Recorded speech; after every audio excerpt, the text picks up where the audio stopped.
The phone in the kitchen had been ringing for 2 minutes, and the old man in the recliner did not move to answer it.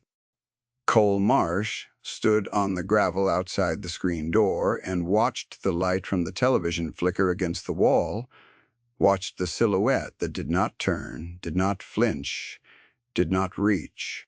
Sargent, the German shepherd at his side, had gone still in the way that meant something was wrong before any human could name it. Her ears were forward. Her weight had shifted onto her front paws. The ringing stopped. Then it started again. The same 10 rings, the same silence. Answering it, Cole had come to the house at the end of Drummond Road to drop off a box of canned goods, nothing more, a favor for the woman at the feed store who said the old veteran out past the creek had not picked up his order in 3 weeks. He had expected to leave the box on the porch and drive back to the rented room above the hardware store where he had been living since February. He had not expected the door to be unlatched.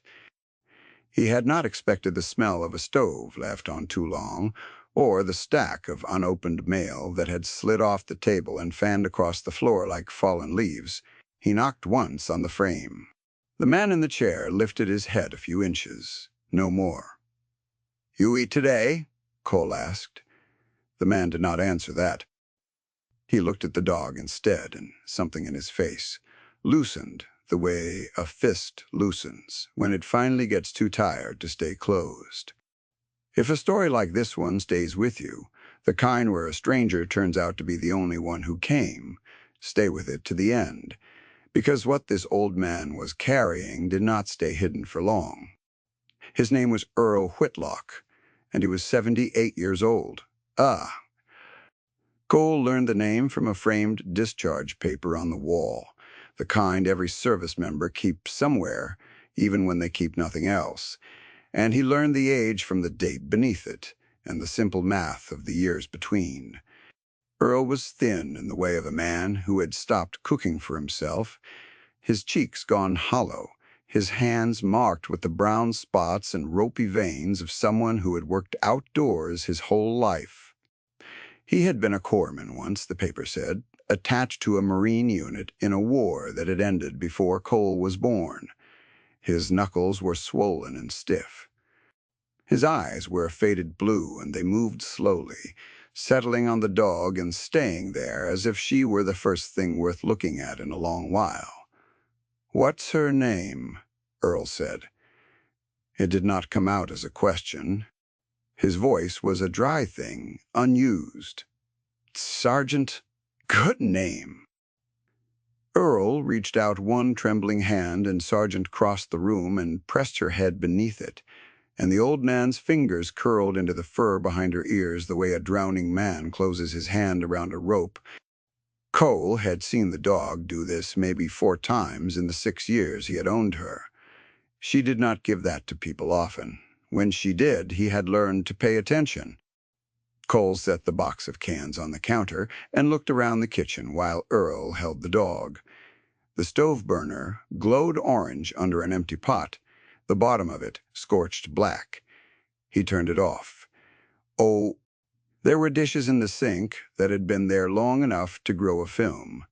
A pill organizer sat open on the windowsill, the little compartments for Monday and Tuesday and Wednesday, all still full, the days of the week marching past untouched. On the refrigerator, held by a magnet shaped like a fish, was a photograph of a younger Earl with his arm around a woman in a yellow dress, both of them squinting into the sun. "Where's your wife?" Cole asked, and he knew the answer before the old man gave it. "Ruth," Earl said the name, and then was quiet for a moment. 2 years in March." Cole nodded.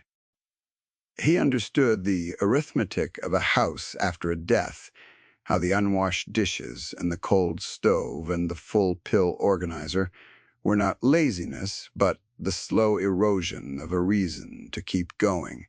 He had seen it in himself in the years after his own losses, the way the small maintenance of a life stops mattering when no one is there to share the life with.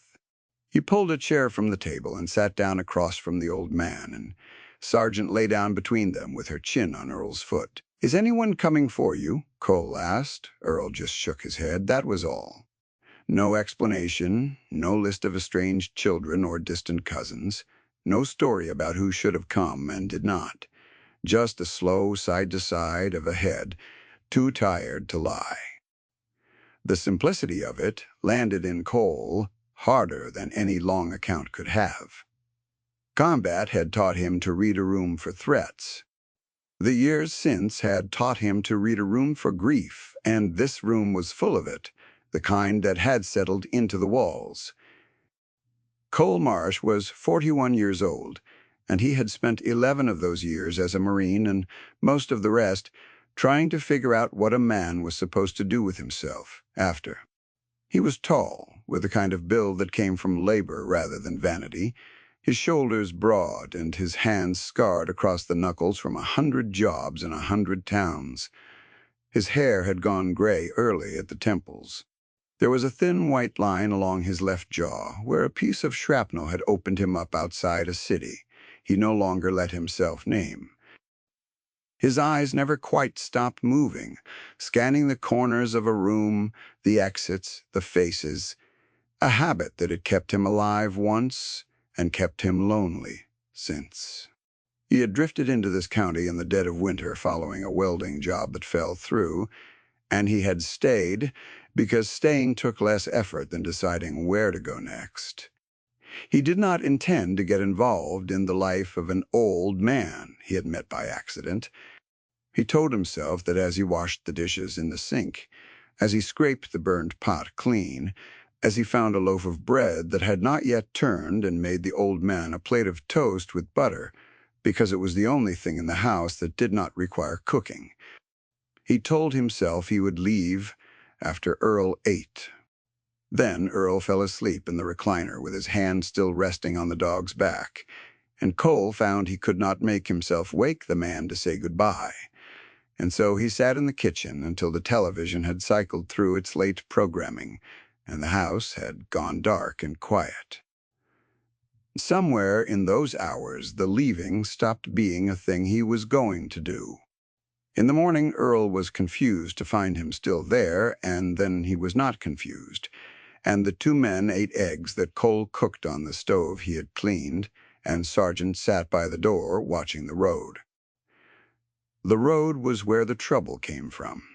Cole noticed the car on the third day, a silver sedan, clean and new, that slowed as it passed the house, and then sped up, the kind of slowing that was not a man lost and checking addresses. He noticed it again on the 5th day.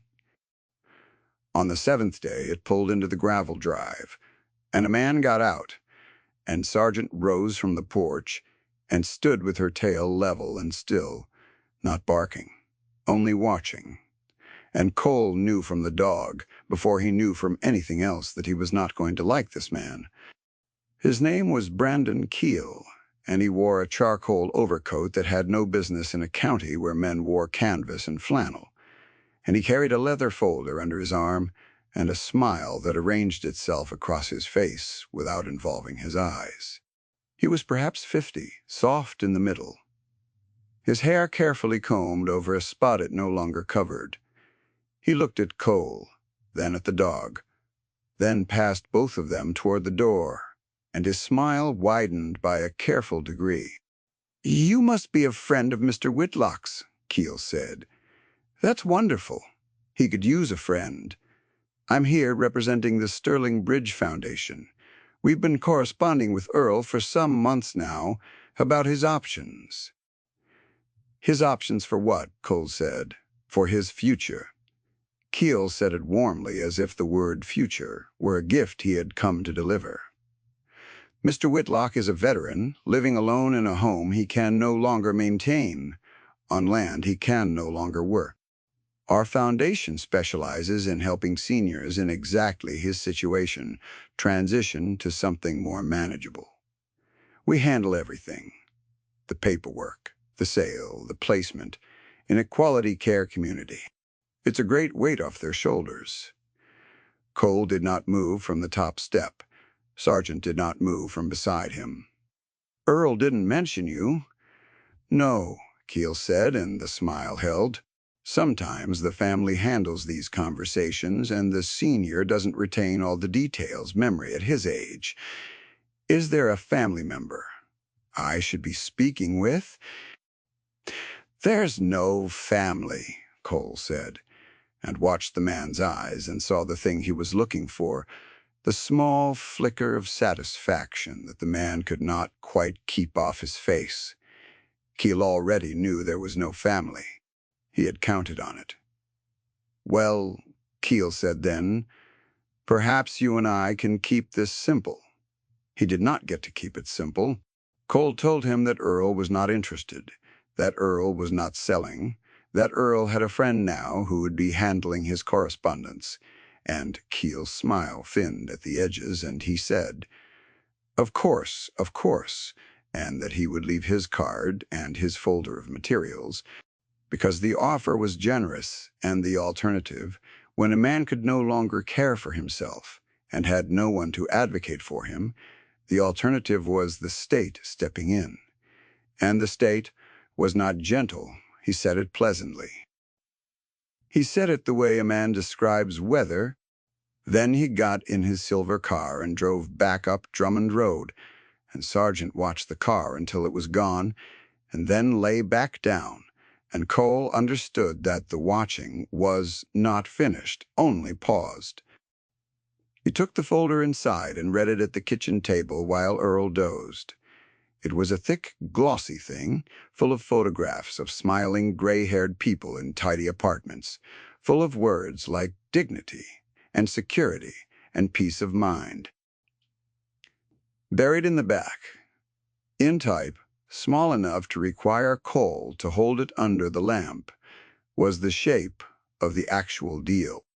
The Sterling Bridge Foundation would assume the title to Earl's house and 40 acres in exchange for placing him in a care facility and covering his costs. The facility was not named. The value of the land was not stated. The agreement, once signed, was irrevocable. Cole read it twice. Then he sat for a long while with his hand on the dog's head, thinking about the silver car slowing on the road, thinking about a man who knew there was no family before he ever knocked on the door. He needed to know what the land was worth, and he needed to know who Sterling Bridge really was. And he did not know how to find either of those things, but he knew the county was small, and that small counties remembered everything if you asked the right people. The right person, it turned out, was the woman at the feed store who had sent him out to Drummond Road in the first place. Her name was Donna Reyes, and she had run the feed store for 19 years, and she knew every parcel of land in the valley the way some people know the lines of their own hands. She was in her late 50s, broad and capable, with reading glasses pushed up into gray hair, and a way of looking at a man that took his measure in about 4 seconds. When Cole told her about Keel and the folder and the irrevocable agreement, her mouth went flat. Sterling Bridge, she said. I've heard that name. She wiped her hands on her apron. Hetty Doyle. Out on the county road past the grain elevator.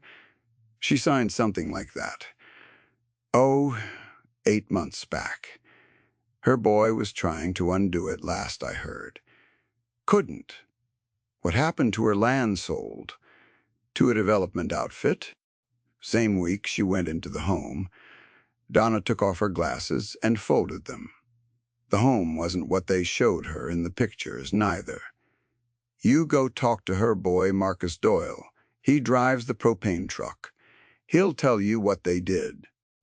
Marcus Doyle told him 2 evenings later, standing in the cold beside his propane truck, with his breath fogging in the porch light. He was a heavy-set man in his 40s with a tired, careful face, and he wore a quilted work coat with the company name stitched over the heart, and his name under it in smaller thread. He had a thermos of coffee on the truck's running board, and he offered Cole a cup before he said anything at all, pouring it into the thermos lid with hands that were chapped raw from a winter of deliveries. He spoke about his mother the way men speak about wounds that have not closed, slowly and with long stops where the words ran out. Hetty had been lonely after Marcus's father passed, he said. The house had gone quiet the way those houses do. A man from Sterling Bridge had started coming around, kind and patient over many weeks the way a patient man wears down a stone. He brought her groceries on a Tuesday and stayed for coffee. He climbed a ladder and fixed the gutter she had been after Marcus to fix for a year, and Marcus had not gotten to it because he worked 60 hours a week, and that was the part that ate at him most, that the stranger had done the small, kind thing the son had been too tired to do. The man learned the names of Hetty's late husband and her church, and the dog she'd had as a girl. By the time he produced the papers, Hetty trusted him more than she trusted her own son. "I told her it didn't smell right," Marcus said. He looked down into his coffee. "I told her a stranger doesn't fix your gutter for free, and she looked at me like I'd slapped her. Said at least somebody wanted to spend time with her." His jaw worked. "Said I only wanted her land for myself. My own mother said that to me." He poured the rest of his cup out onto the gravel. "So," she signed. Within a month, the house was sold to a company that put up storage units on the field where Hetty had grown tomatoes for 40 years. Hetty went to a facility 2 counties away that smelled of bleach and kept the residents parked in front of a television from breakfast until the lights went out. The money from her land had vanished into fees and assessments and care costs that the contract let Sterling Bridge define however they pleased, line items with names like enrollment and continuity and transition that added up somehow to nearly everything. "She doesn't even know where she is half the time now," Marcus said. His jaw worked. "I tried to get a lawyer. The lawyer said it was airtight. Said she signed it of her own free will, and there was nothing to be done." He looked at Cole. "Is that what they're doing to Earl Whitlock?" "Trying to," Cole said. "Earl's a good man. Used to fix my dad's tractor, for nothing." Marcus shook his head slowly. "You stop them, you hear me? You stop them where I couldn't." Cole drove back to Drummond Road with the heater roaring against the cold, and Sargent pressed warm against his side. And somewhere on that dark road, the thing in his chest that had gone numb for years woke up and started to ache. It was not the ache of grief, which he knew well. It was the ache of a thing he had not felt in a long time. The simple animal need to put himself between a predator and the weak. He had spent years moving from town to town, so he would never again be the man who stayed too long and watched something he loved get taken. Now, here was a town and an old man and a dog that had chosen, and a smooth man in a charcoal coat who knew exactly how to take what did not belong to him and walk away clean. The trouble was that Marcus was right. The contract was airtight. A man could not stop Keel by punching him, and Cole had no intention of trying. Keel had built his whole machine to run on paper, and paper was a weapon Cole did not own. What Cole owned was time and patience, and the habit beaten into him across a career of reconnaissance, of watching a thing long enough to learn how it actually worked, rather than how it pretended to. So he watched. Over the following 2 weeks, he learned the shape of the Sterling Bridge Foundation the way he had once learned the shape of a hostile village. He learned that the silver sedan came by every few days, slow and patient, a reminder. He learned from a librarian in the county seat who helped him pull public filings that Sterling Bridge was registered as a charitable foundation, but that its address matched a development company called Key Brandon Holdings, the same name reversed, a man hiding behind a mirror of himself.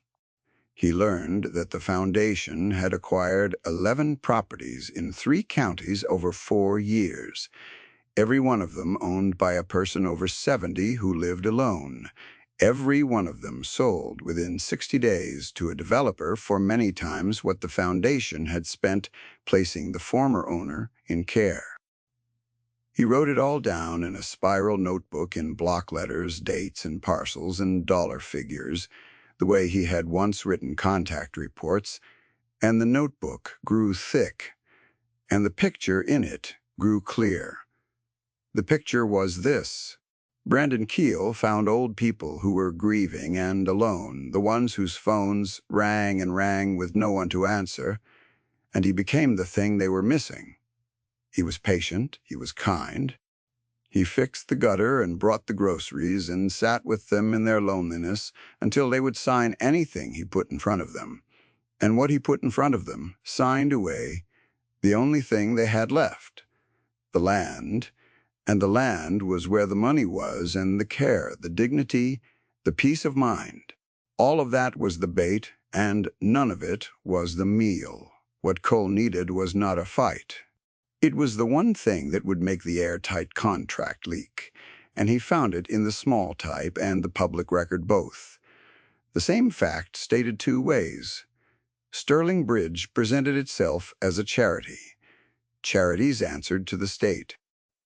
A charity that was in fact a funnel for a private development company that took title to land under the promise of care and then sold that land for profit was not a charity at all, and the difference between those 2 things was the difference between airtight and sinking. The lawyer Marcus hired had looked at one contract and called it valid. No one had looked at all 11 contracts together and seen the pattern, because no one had ever put them in one notebook in block letters, under a lamp on a kitchen table, while an old corpsman slept in the next room and a dog watched the road. Even so, Cole could not bring a notebook to the state and expect them to move on the word of a drifter. He needed the people themselves. He needed Marcus Doyle, and he needed Hetty if she was lucid enough, and he needed the others, the 11, or as many of them as still had someone willing to speak. And he needed Earl to understand what was being done to him, because a man cannot be saved from a trap he still believes is a rescue, and Keel had been working on Earl long enough that some part of the old man had started to believe. That was the hardest conversation.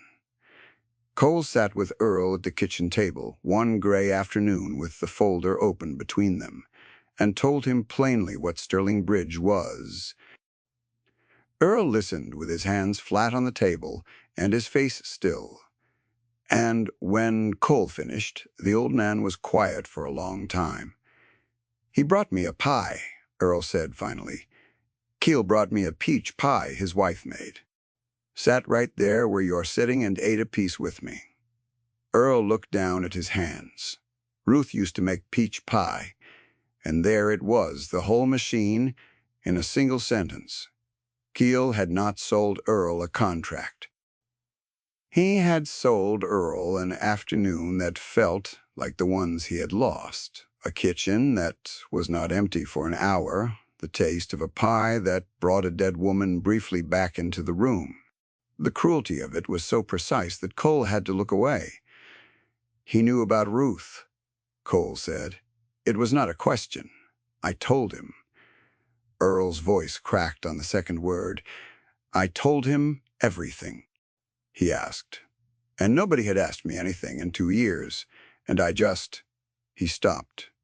His swollen knuckles whitened against the table. "I'm a fool. You're not." Cole said it hard, harder than he meant to, and Sargent lifted her head at the sound. "You're a man who is alone. There's no shame in that. The shame's on the one who counted on it." Earl looked at him, then really looked, the faded blue eyes steadying for the first time since Cole had met him. "Why are you doing this?" he asked. "You don't know me. You came to drop off cans." He thought about the years of leaving the towns, behind him like a string of doors pulled shut, The way he had taught himself that the safest thing a man could do with his heart was keep it in motion so nothing could land on it. He thought about his own grandfather dead in a county hospital while Cole was deployed, a man who had raised him and whom he had not been there to bury. He thought about the phone ringing in this kitchen with no one to answer it.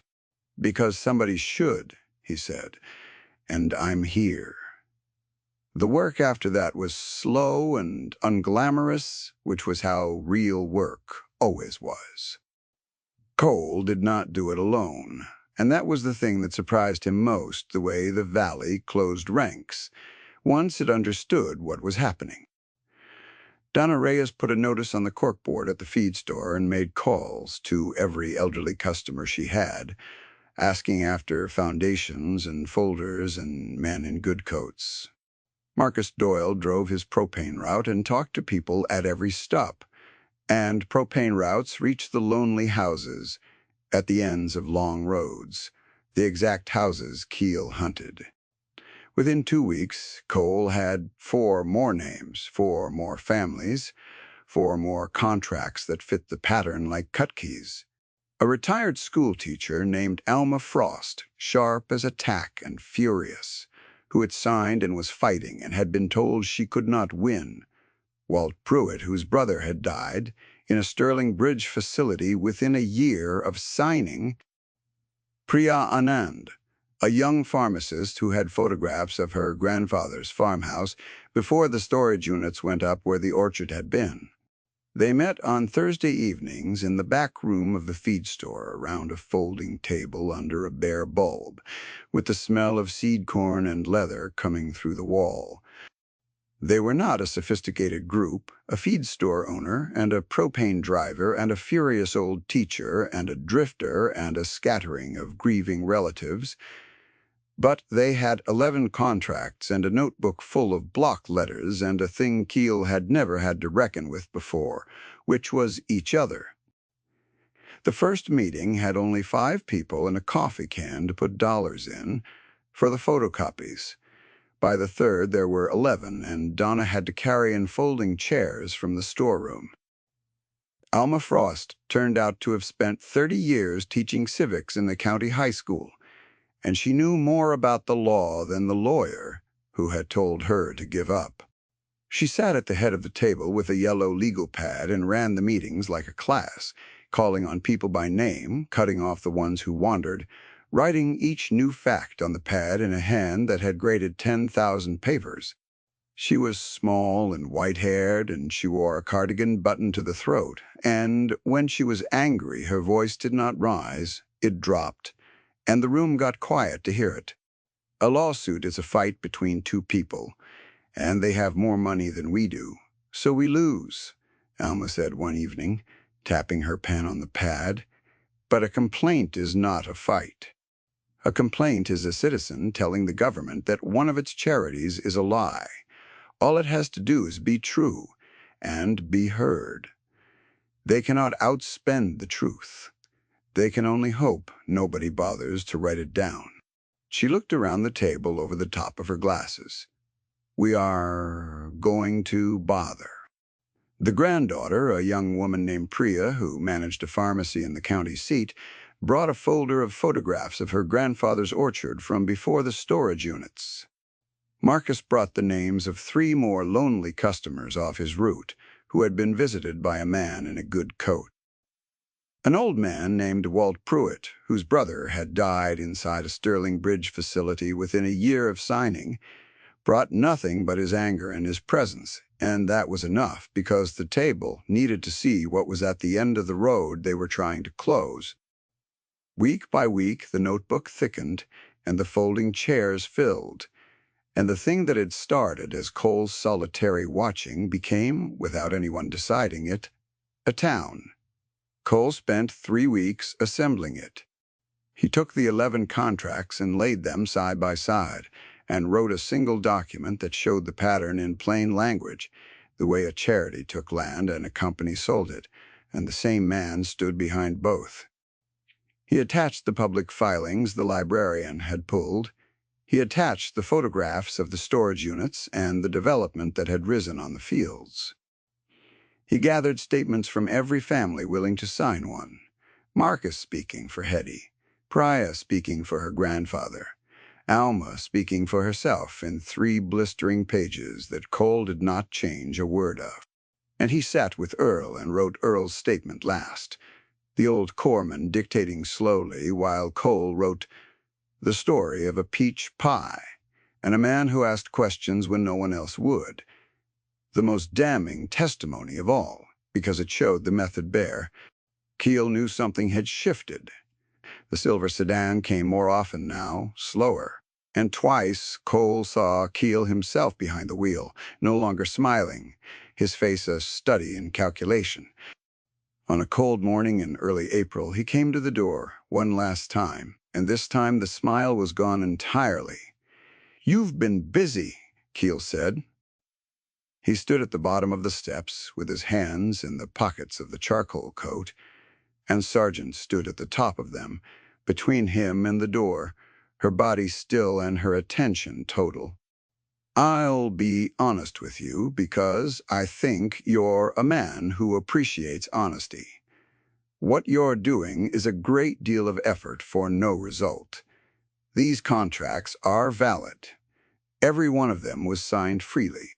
You'll spend months on this, and at the end of it, these people will still have signed what they signed, and I'll still be doing what I do, and you'll have given an old man hope for nothing." He looked up at Earl's window. "That's the cruel part, really. You, not me. I gave him a clean way out. You're giving him a fight. You'll lose." Cole came down one step. Sargent moved with him, and Keel's eyes went to the dog and stayed there. "You're probably right about the contracts," Cole said. His voice was level. "The judge might look at any one of them and call it valid. I'm not taking them to a judge." He let that sit. "I'm taking 11 of them to the state charity regulator, all at once, with the filings that show your foundation and your holding company share an address and a man. A charity that takes land for care and sells it for profit isn't a charity. You didn't break a contract. You lied about what you are. And the thing about that kind of lie is it doesn't matter how many times you got somebody to sign, because the whole foundation was a fraud before the first signature.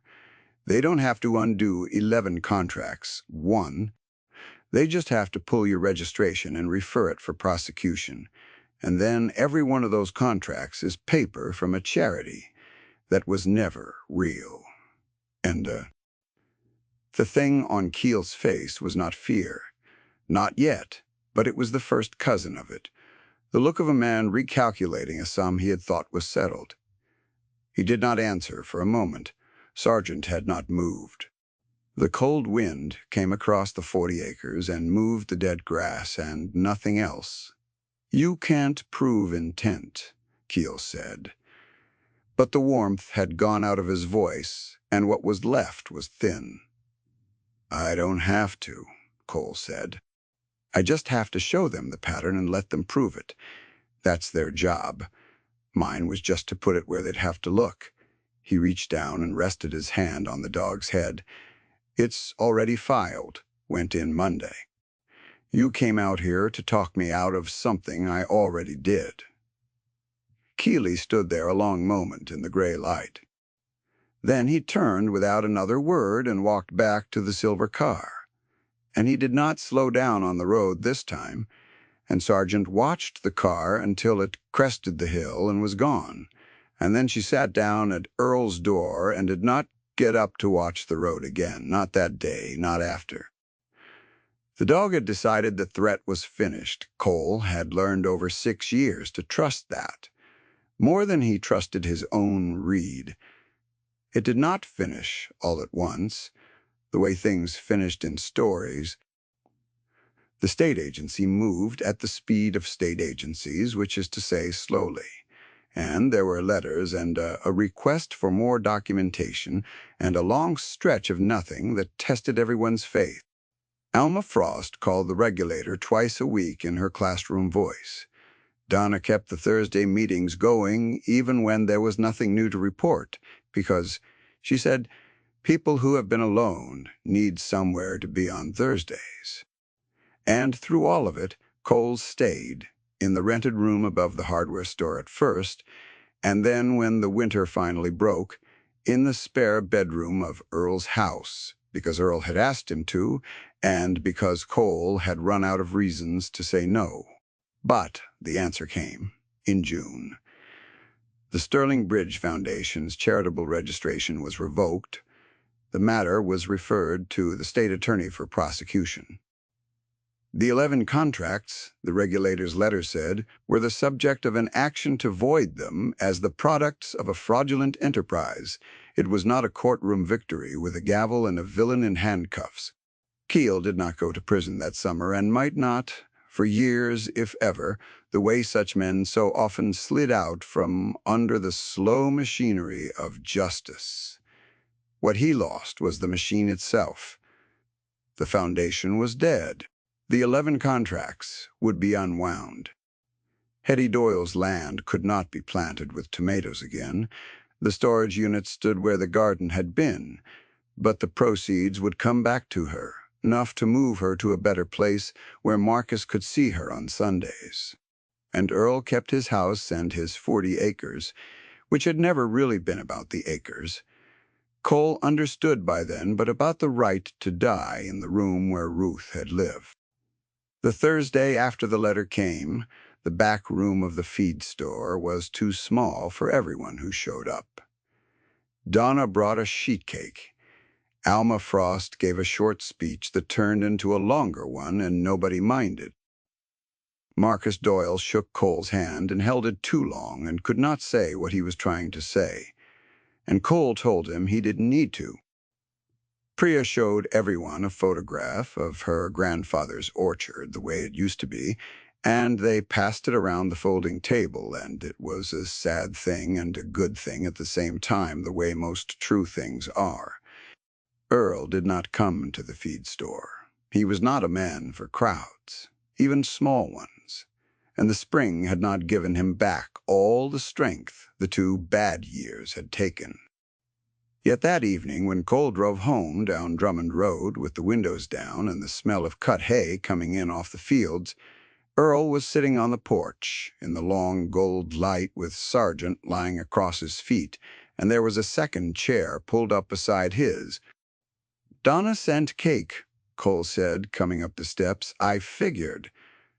Earl lifted the towel. Beneath it was a slice of peach pie. He looked at it for a moment, then at Cole, and something passed over the old man's face that was grief, and its opposite both at once. "Made it myself," he said. "First time since Ruth wanted to see if I still could." He picked up his fork and did not yet eat. "It's not as good as hers." Cole sat down in the second chair. The dog shifted to lie between them, her chin on Earl's boot, her eyes half closed in the warm light. Out past the porch, the 40 acres ran down to the creek, green now, the dead winter grass gone under, and the evening was coming on soft and unhurried, the way summer evenings do when nothing is chasing you out of them. "Bet it's better than you think," Cole said, and took a bite, and it was. They sat a long while as the light went down. Earl ate slowly. Somewhere across the fields a phone might have been ringing in some other empty house, the way phones do, but it was not ringing here, and if it had, there were 2 men on this porch now to answer it, and a dog who had decided where she belonged. Earl set his empty plate on the rail and leaned back, and let out a breath that seemed to carry 2 years out of him. "You asked me a question," Earl said. "First night you came. Asked if anybody was coming for me. I remember." I shook my head. The old man's mouth moved toward something that was almost a smile. "Turned out I was wrong. Somebody did." Cole did not answer that. He reached down and put his hand on the dog's head, and Sargent pressed up into it. And the three of them watched the last of the light go gold and then gray over the land that Earl had kept, the land that was his to keep, in the quiet of a house that was no longer empty. If you have ever sat in a house that went silent after someone left it, you know that the cruelest thing is not the grief itself, but the way the world stops asking after you, the way the phone stops ringing, the way you begin to believe that no one is coming because no one has come in so long. Yet I want you to hear the truth this old corpsman learned on his own porch in the gold of a June evening. You are not as alone as the silence tells you. Goodness still walks the back roads of this world, sometimes on 2 feet and sometimes on 4, and it shows up at the ends of long driveways with a box of cans and stays longer than it meant to. Someone may yet be coming for you. And if you are the kind of person who has the strength to be the one who comes, then go. Knock on the door that no one knocks on. Answer the phone that rings and rings. May God keep you and the ones you love. May He set a watch over the lonely houses, and may you always have someone who, when the question is asked, refuses to shake their head. Stay well and stay kind, and we will see you in the next story.